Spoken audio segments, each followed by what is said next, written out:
Ladies and gentlemen, welcome to the show Late Night Baltimore, and it is Baltimore late night, early afternoon, wherever you may be, or whatever you want to believe. We are ready to believe you.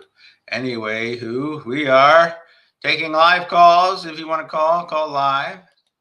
We have a number there, and we are discussing the parting of ways of Coach John Harbaugh in Baltimore. Now, if you have an opinion, give us a call. Everybody gets on. Comment if you want. All comments get on screen. Okay? Okay. Everybody will see them. Okay, let's get to it. John Harbaugh was, they said the parting of ways between the Ravens and John Harbaugh, but that just means that John Harbaugh got fired. It also means that John Harbaugh has about 150 different options of where to go after he is done, and that John Harbaugh has said that he will not be interviewing other positions until the end of the week. That's what he said. But news goes fast. News comes fast in the NFL, so it could be anytime. So we'll keep ourselves. I was going to say abreast, but we don't want to get a strike or improper language there. Okay, now what we want to do is our own retrospect of the John Harbaugh years. It was 18 years, 18 great years, I would say. A lot of incredible bad luck that we've all heard all week. Everybody's gone over. The Zay Flowers drop in the game a couple years back, championship game, the bizarre drop out of his hands as he was going in for a touchdown. Mark Andrews drop against the Bills last season before. The kick this year and the Cundiff kick way back are the ones that come to mind first, but there are a lot more. Very strange that bad things happen to the team. But unlike a lot of teams, say a franchise like the Minnesota Vikings, we actually have a championship under Harbaugh. So we won a Super Bowl, and it was a very memorable Super Bowl against the 49ers when Colin Kaepernick was the quarterback for the Niners. It was in New Orleans. Beyonce was halftime singing. Flacco was the quarterback. The game came down to the end. The lights went out for an hour or so, but the Ravens were the champions of the world. Let's go back now, if we will, and if we won't, but we will. Let's go back to some of those memorable times. Here's an interview with John Harbaugh when he first was hired for the Baltimore Ravens. Okay, hold on now. Here's John Harbaugh, first being hired as the coach of the Ravens. Now, please don't copyright us, please, people. We don't know what the hell. We're this little station. Okay, when do you hope to have everybody in place? Well, Ozzie said it best. We're not in a big hurry. What we're in a big hurry to do is put together a great staff. We want a bunch of guys that have great character, good people, number one, just like we want players that have great character and who are good people. We want guys who have football knowledge, hardworking guys, and guys that want to be here. Okay, so this is when he first got hired. This is one of his first interviews after getting hired. I have to cut it to make sure that we don't get any copyright. So there's a lot of good candidates outside the building, inside the building. A lot of good candidates inside the building, outside the building. And I don't think it was the same building yet. That want to be coaching for the Baltimore Ravens and just pick the best group that we can. And really the best group that fits together that we can. You get a sense of just how. Now, John Harbaugh was effective because special teams was quite a bit of a different thing back in those days. And John Harbaugh was the special teams coach of the Eagles, I believe, under Andy Reid. Why he says that helped him, why he later said that helped him so much is because when you're coach of special teams, you are coaching offensive players and defensive players as well. So you're pretty much coaching a lot of players to play on both sides of the ball. And it really takes a lot of good coaching to make good special teams, a lot of leadership qualities for the coach of special teams, especially back then. All right, let's see a little more of this. Proud your dad is in you and having this opportunity. Your dad is proud. Okay, let's go down further. Old John. Here's John. Oh, here's somebody. I was a little bit nervous. Oh, no. That's somebody else. We don't want that. And here's more John. And you said really Steve had some of the toughest questions for you. At any point, nerves or how you got through that part of it as you're looking at the owner knowing he's going to make the final decision and where you're probably sweating a little bit on the other end? Well, yeah. I mean, you're always a little bit nervous because it wasn't so much about getting the job or not getting the job. You know, I never looked at it that way. You just want to go in and do a good job. It's just like running a practice as a coach or practicing as a player. You want to go out and have a good practice. Okay, so that's his first day. And now, just by happenstance, Steve Bisciotti was walking by somebody else. And let's take a look at that and see who that is. Now, you see who that is? Well, you're probably sweating a little bit on the other end. Dan Snyder talking with Steve Bisciotti. Now, understand the difference in franchises, what we could have had if this person, Daniel Snyder, had been there, had gotten the Baltimore franchise instead of Steve Bisciotti. We haven't even seen Steve Bisciotti in years. Hardly, like one appearance. It's like Howard Hughes or something. That's everything you want in an owner, but that's about the owner and not the coach. But the Harbaugh hiring was outstanding. All right, now let us go to another highlight. It was when the Ravens were playing the Broncos in the Mile High Miracle when Jacoby Jones caught the touchdown in the last second. Here's a highlight of Harbaugh watching it on the sidelines.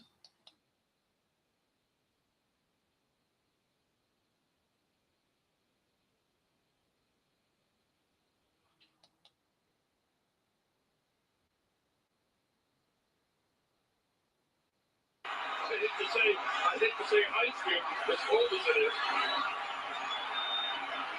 Kick is on its way, and it looks.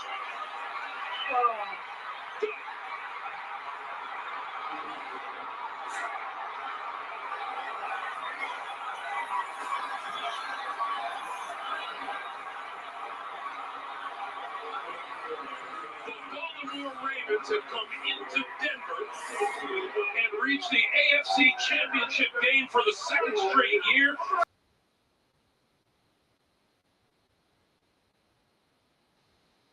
And that, of course, was the playoff before the Super Bowl call. I see 9 people on here. Give us a call at 410-921-9076.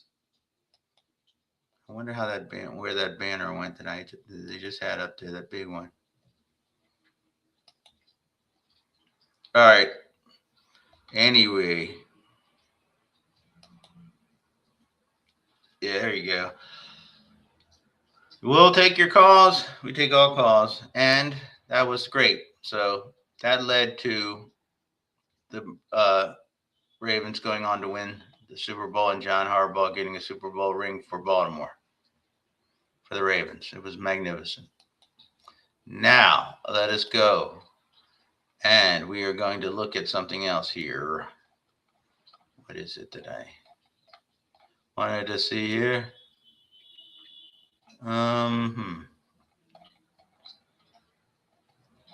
Let's see. Let's continue. Oh, wow. So, all right.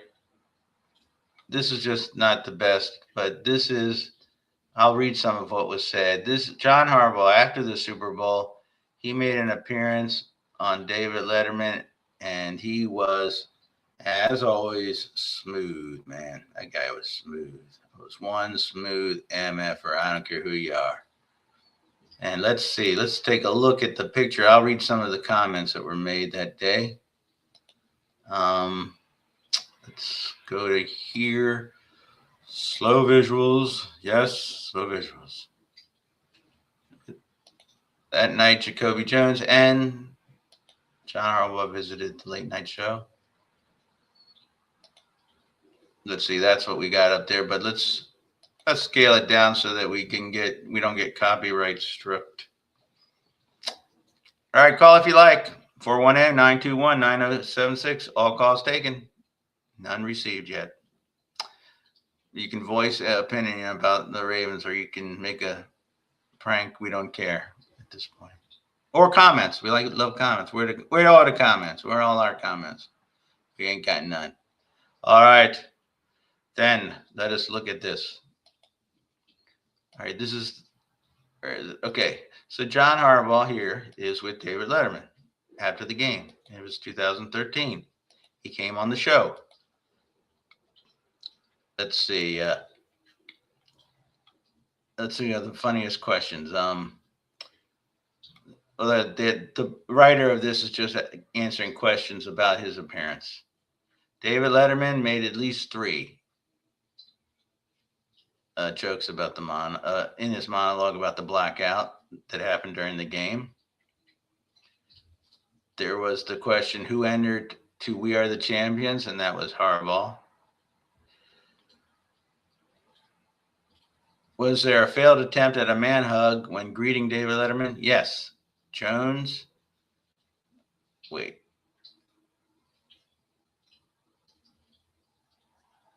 Jones, and this is a very unusual story. Okay. Any good stories about their moms? About John Harbaugh's mom? David Letterman, he told about his mom raised him, but would occasionally need to talk to dad to settle things between the brothers. Harbaugh's best line came after Letterman asked him, was he shouting on the sidelines during the blackout? He answered, there was some concern with the restaurants after the game. New Orleans has got a lot of great restaurants. We weren't sure where to go. And then the best joke, which I think is the best joke. Were there Ray Lewis jokes? And David Letterman asked Coach Harbaugh about Ray Lewis, asking, you were scared of him, right? And Harbaugh's answer, absolutely petrified. Okay, so that's John being John. Funny. I liked it. Okay. Still no. Oh, we got a comment. Somebody wants to make us popular. Okay. That's what the drug dealer at the corner used to tell me in high school. Okay, let's see. We'll stop sharing that one. Did we get the right one? Yeah. Oh, okay, that was good. Okay. And now let us continue with more going down the road with John. All right, so when the Ravens went to London during the time when players were kneeling during the national anthem to protest police brutality in America, John Harbaugh was asked about it, and a lot of pressure on Harbs about what to do, and him having his own opinion about what to do about it. And let's go to that because it shows something positive about John.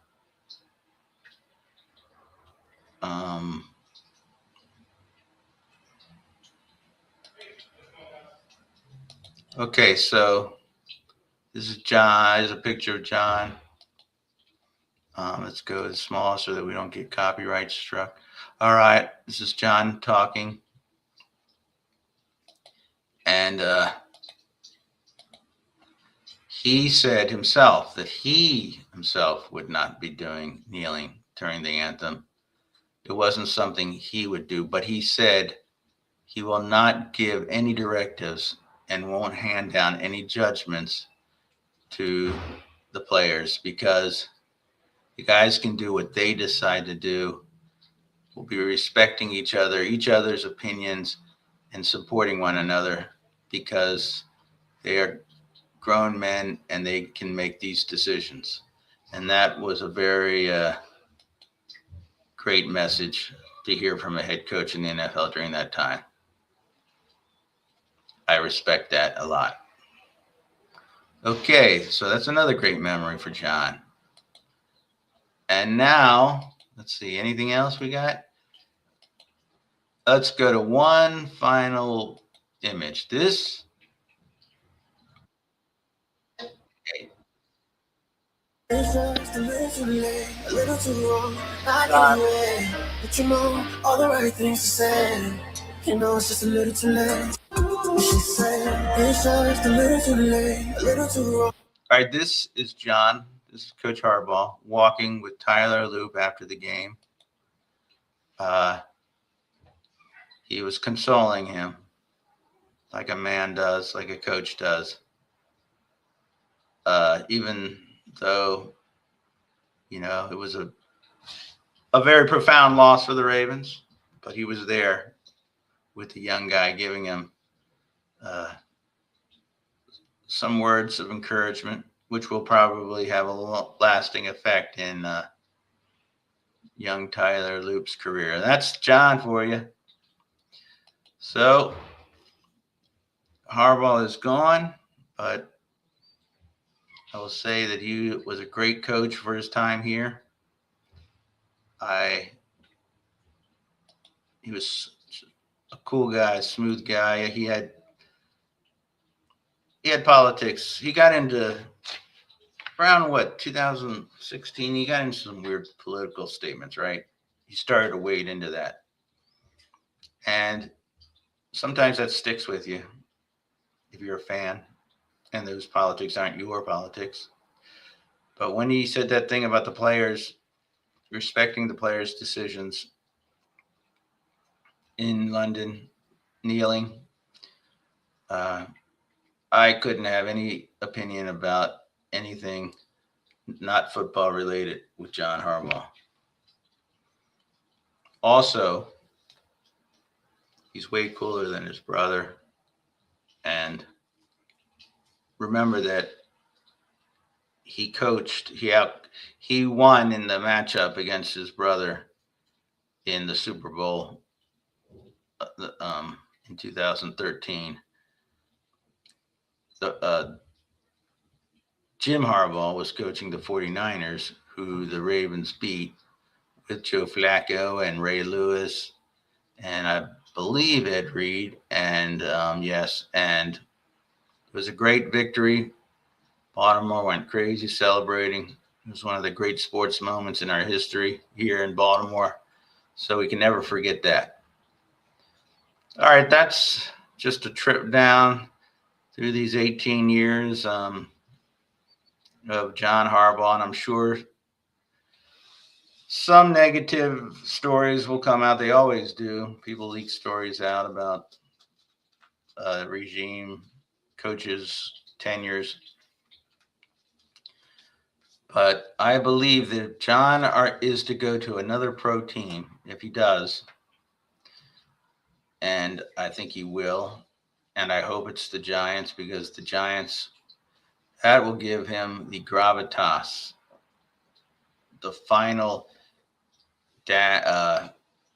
entry onto his resume for the National Football Hall of Fame.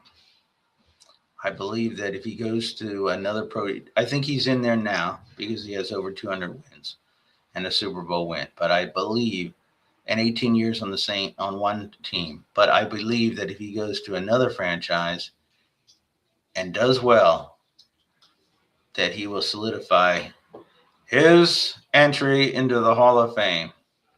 So that's the end with John Harbaugh. Good luck, and we'll see who's coming down the pike and what we got to look forward to as Baltimore fans now that we just sit we get to sit and enjoy the playoffs, not having a team in the playoffs, but we can watch and root for, pick another team we like.